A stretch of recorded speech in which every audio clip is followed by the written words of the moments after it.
बिस्मिल्लाहिर्रहमानिर्रहीम। आज के प्रोग्राम के साथ मैं हूं नुसुल्लाह मलिक। नाज़रीन, मोदी सरकार ने हमेशा ऐसी सियासत की है कि पाकिस्तान के ऊपर इल्ज़ामात लगाए जाएं, पाकिस्तान को चैलेंज किया जाए, इंतहा पसंदाना सियासत की जाए ताकि अपने वोट बैंक में मुसलसल इजाफा किया जाए और पॉपुलैरिटी को हासिल किया जाए। हर बार पाकिस्तान पर इल्ज़ाम भी लगाया जाता है और हत्ता कि यहाँ तक कहा जाता है कि पाकिस्तान हिंदुस्तान के अंदर जो है वो दरअंदाजी कर रहा है। फिर एक ताज़ा तरीन जो बयान दिया वहाँ के वज़ीर दिफा ने, उस वज़ीर दिफा के बयान के बाद पाकिस्तान ने इस पर भरपूर एहतजाज भी किया है, क्योंकि वज़ीर दिफा ने इस अमर की तस्दीक की कि पाकिस्तान के अंदर भारत अपने मुखालफ जो पाकिस्तानी शहरी हैं या उनके मुल्क के ख़िलाफ़ कार्रवाई करने वालों को पाकिस्तान में ही कत्ल कर सकता है। गार्डियन की रिपोर्ट के बाद बड़ा शोर उठा, जिसके बाद पाकिस्तान के दफ्तर ख़ारजा ने इसकी पुरज़ोर मज़म्मत भी की और साथ ये भी कहा कि हमारी किसी भी अमन की कोशिश को, ख्वाहिश को कमज़ोरी ना समझा जाए। पाकिस्तान खित्ते में अमन चाहता है, लेकिन जिस रवैये का इजहार भारत की तरफ से किया जा रहा है और जिस किस्म के बयानात दिए जा रहे हैं ये काबिल कबूल नहीं है। पाकिस्तान अपने दिफा का भरपूर हक भी रखता है और उसे अपना दिफा करना भी आता है। अगर देखा जाए तो इस वक्त खित्ते की सियासत में भी भारत ने हमेशा इंतहा पसंदी की सियासत की है। भारतीय अवाम को इस तरफ ले जाया गया है और मोदी सरकार यहाँ तक ले आई है कि अब उस मुल्क के अंदर भी जगह जगह इंतहा पसंदी की आवाज़ें उठती हैं। क्या भारत का मकसद महज वहाँ पे सियासी मैदान का जो है उसको हासिल करना है, या भारतीय सरकार अब उस नतीजे पे पहुँच चुकी है कि वो मुसलसल पाकिस्तान के साथ जारहाना अंदाज में ही इस किस्म की बयानबाजी करना चाहती है? इसका भी जायज़ा लेंगे आज के प्रोग्राम के अंदर, लेकिन मुल्क की सियासत को भी देखेंगे। पाकिस्तान की सियासत तो हमेशा इसी किसी न किसी बहरान के नतीजे में रहती है और सियासी जमातों के अंदर भी तोड़ फोड़ होती रहती हैं। लेकिन पिछले काफ़ी अरसे से हम ये देख रहे हैं कि पाकिस्तान की सियासी जमातों के अंदर भी अब धड़ेबंदियाँ हैं, ग्रुप्स हैं, और जो सियासी जमातें अपने आप को कहा करती थी कि उनकी आवाज़ एक लीडर की आवाज़ के पीछे लब्बाई कहते हैं, वहाँ पे भी हमें नज़र आ रहा है कि कुछ न कुछ ऐसे ग्रुप बनते चले जा रहे हैं जिसकी बुनियाद पर सियासी जमातें मजबूत होने की बजाय कमज़ोर होती चली जा रही हैं। एक वाक़या ये हुआ कि कोर कमांडर पेशावर की एक ब्रीफिंग जिसमें शिरकत की KPK के वज़ीर अली अमीन गंडापुर ने और उनके साथ काबीना के अरकान थे। कोर हेडक्वार्टर्स में होने वाली इस ब्रीफिंग के बाद जिस किस्म का एक माहौल बनाया गया, पाकिस्तान तहरीक इंसाफ से वाबस्ता लोगों ने एक ऐसा बयानिया बनाने की कोशिश की शायद कि इस्टेबलिशमेंट और PTI के माबैन दूरियाँ ख़त्म हो रही हैं और पाकिस्तान तहरीक इंसाफ एक बार फिर इस्टेबलिशमेंट के साथ मिलकर चलना चाहती है। और दूसरी तरफ कुछ ऐसे बयानात भी सामने आ रहे हैं जिसमें फिर इस्टेबलिशमेंट के ख़िलाफ़ या अफवाज पाकिस्तान के ख़िलाफ़ बातचीत भी की जाती है। PTI आखिर हासिल क्या करना चाहती है? एक तरफ इस रवैये का मुजाहरा किया जाता है कि वज़ीर आला जो है वो उस मीटिंग में, ब्रीफिंग में, सिक्योरिटी की मीटिंग में शिरकत के लिए काबीना समेत चले जाते हैं, और दूसरी तरफ अफवाज पाकिस्तान के ख़िलाफ़ बयानबाजी और सोशल मीडिया कंपेन भी साथ साथ जारी रखी जाती है। ये किस नतीजे पर पहुँचेगी? मेरे साथ मौजूद हैं आज मुल्क के सीनियर सहाफ़ी तज़कियाकार जनाब नज़ीर लगारी साहब, उनके साथ तशरीफ़ रखते हैं। ब्रिगेडियर रिटायर्ड हारिस नवाज़ साहब दिफाई तज़कियाकार हैं, निगरान सूबाई वज़ीर दाखिला रहे हैं सिंध के।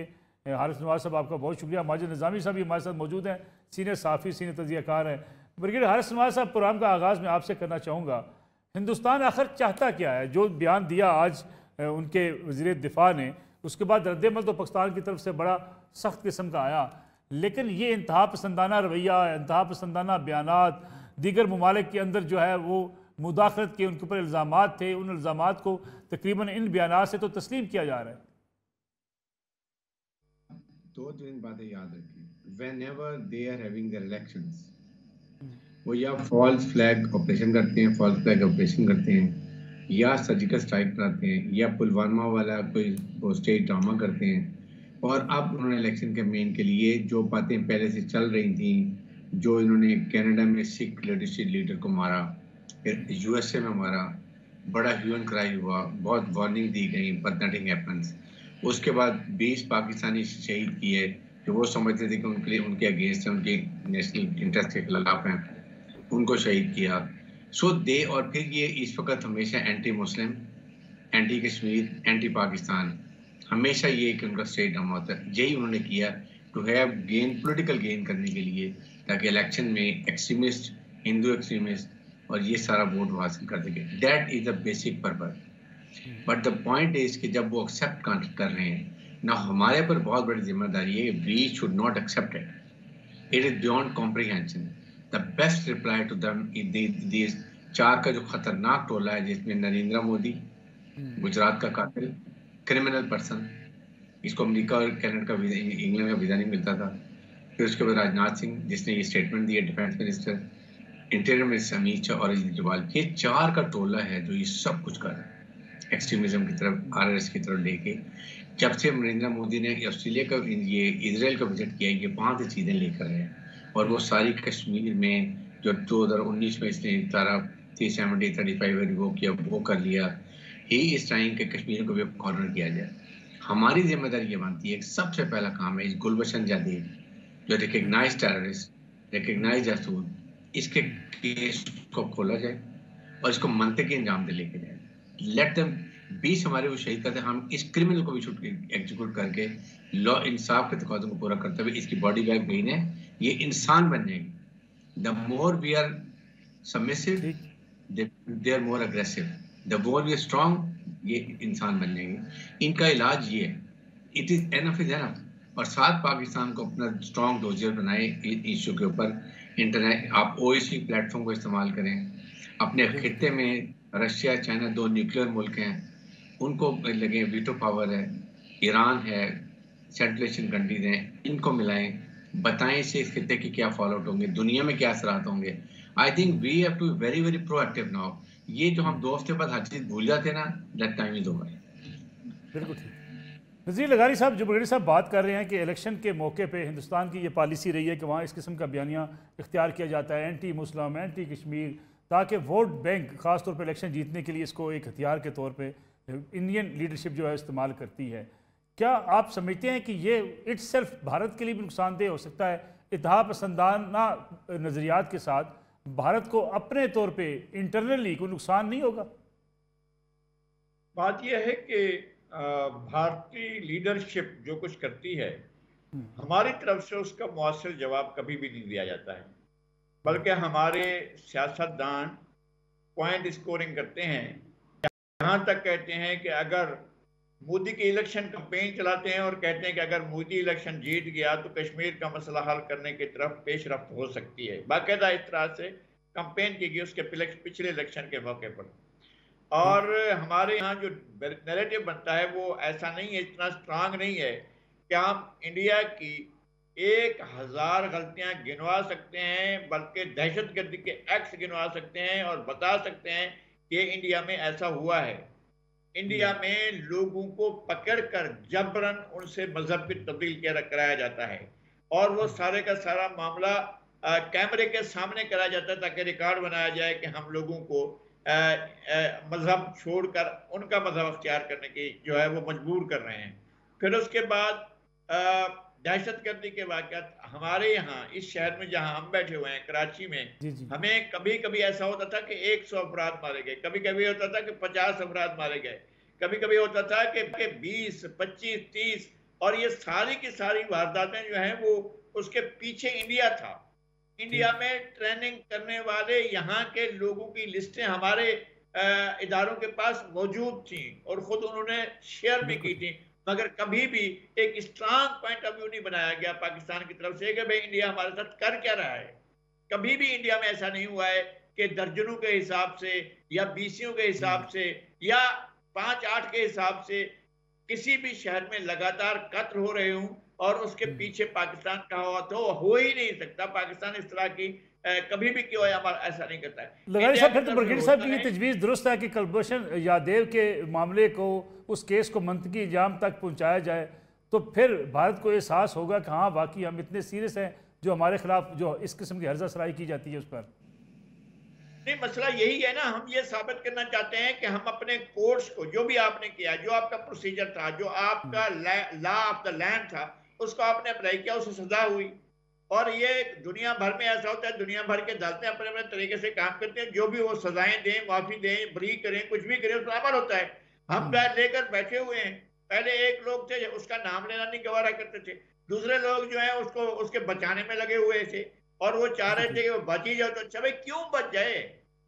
मैं नहीं किसी भी इंसान की गैर फितरी मौत के मैं खिलाफ हूँ, लेकिन ये कैसे हो सकता है कि कोई मेरे मुल्क पे अटैक कर रहा हो, मेरे लोगों को मार रहा हो और आपके पास बैठा हो, आपने उसको रंगे हाथों गिरफ्तार किया हो और अपने मुल्क की सरजमीन से गिरफ्तार किया हो, उसकी आइडेंटिफिकेशन हो रही है और आप उसको जो है प्यार मोहब्बत से अपने पास रख कर बैठे हो और ये करें कि जनाब आपको ताल्लुकात भी रखने हैं जी, ऐसा भी करना है, आपके हाथ में वो अभिनंदन न लग जाए तो फिर आपको परेशानी हो जाती है, यार इसको जल्दी वापस करें वरना बिल्कुल ठीक, मुसीबत ना खड़ी हो जाए। ये कौन सा तरीकाकार है? मुझे बिल्कुल समझ में नहीं ठीक। आया ये। मैं वापस आता हूँ आपकी तरफ। नगारी साहब, माजिद निज़ामी साहब, आपने बड़ी कंप्रीहेंसिव स्टोरी की थी कि 2020 से अब तक पाकिस्तान में 20 अफराद को जो है वो कत्ल किया गया। इल्ज़ाम लगा भारत के ऊपर कि भारत की खुफिया एजेंसी राह इसमें मुलवस है।